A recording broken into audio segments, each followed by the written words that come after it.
Hello guys, నా పేరు నిఖిలేష్. ఈరోజు నేను సరిపోదా శనివారం ఇంకా శ్రీ 2 మూవీ రివ్యూ ఇవ్వబోతున్నాను. సరిపోదా శనివారం మూవీ రివ్యూ ఇది నెట్ఫ్లిక్స్లో స్ట్రీమ్ అవుతుంది. మొత్తం మూవీ 2 hours 51 minutes ఉంది. మూవీ గురించి చెప్పాలనుకుంటే నాకు నచ్చింది గైస్. మూవీలో ఎటువంటి అడల్ట్ కంటెంట్ లేదు. ఫ్యామిలీతో హాయిగా చూడొచ్చు. మూవీ స్టోరీ ఏమిటంటే, హీరో నానికి కోపం ఎక్కువ. దానికి ఓ రోజు సెలెక్ట్ చేసుకుంటాడు. అది ఏ రోజు, దానికి కారణమేంటి, పెద్దయ్యాక ఏం జరిగింది అన్నది మూవీలోనే చూడాలి. Minus points.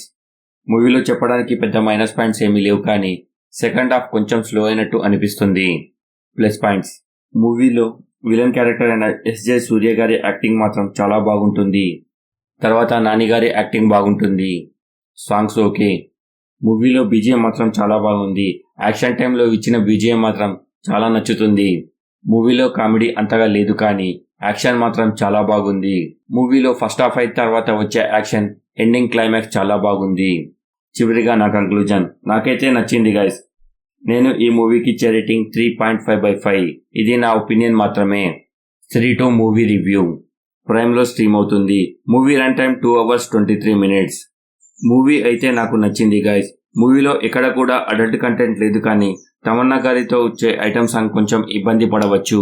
ఈ మూవీ చూసే ముందు శ్రీ 1 ఇంకా బేడియా మూవీ చూస్తేనే ఈ మూవీ కరెక్ట్గా కనెక్ట్ అవుతాము.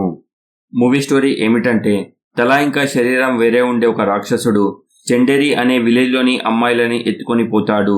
చివరికి మన హీరో కాపాడా లేదా, ఆ రాక్షసుడు చివరికి చనిపోయాడా లేదా అన్నదే మూవీలోని స్టోరీ. Minus points. మూవీలో చెప్పేటట్టు అంతగా మైనస్ పాయింట్స్ ఏమీ లేవు, కానీ విఎఫ్ఎక్స్ కొన్ని చోట్ల నచ్చవు. Plus points. మూవీలో పంకజ్ త్రిపాఠి గారి యాక్టింగ్ ఇంకా కామెడీ బాగుంటుంది. మధ్యలో వచ్చే అక్కడక్కడ కామెడీ సీన్స్ ఇంకా హర్రర్ కూడా బాగానే ఉంది. మూవీ ఎండ్ అయ్యే 30 minutes ఏం జరుగుతుందో అనే టెన్షన్ మనకు అనిపిస్తుంది. శ్రీ 1లో ఉన్న ఆ దయ్యం శ్రీ 2లో ఆమె ఎవరో చూపిస్తారు. ఈ మూవీ నెక్స్ట్ పార్ట్ కూడా ఉండబోతుంది. ఎండ్ క్రెడిట్స్లో మనకు అర్థమవుతుంది. చివరిగా నా కంక్లూజన్, మూవీ అయితే ఓవరాల్గా బాగానే ఉంది. మధ్యలో వచ్చే అక్కడక్కడ కామెడీ సీన్స్, హర్రర్ సీన్స్ బాగానే ఉన్నాయి. నేను ఈ మూవీకి ఇచ్చే రేటింగ్ 3/5. ఇది నా ఒపీనియన్ మాత్రమే. నా రివ్యూ కనుక మీకు నచ్చితే లైక్ చేసి షేర్ చేయండి.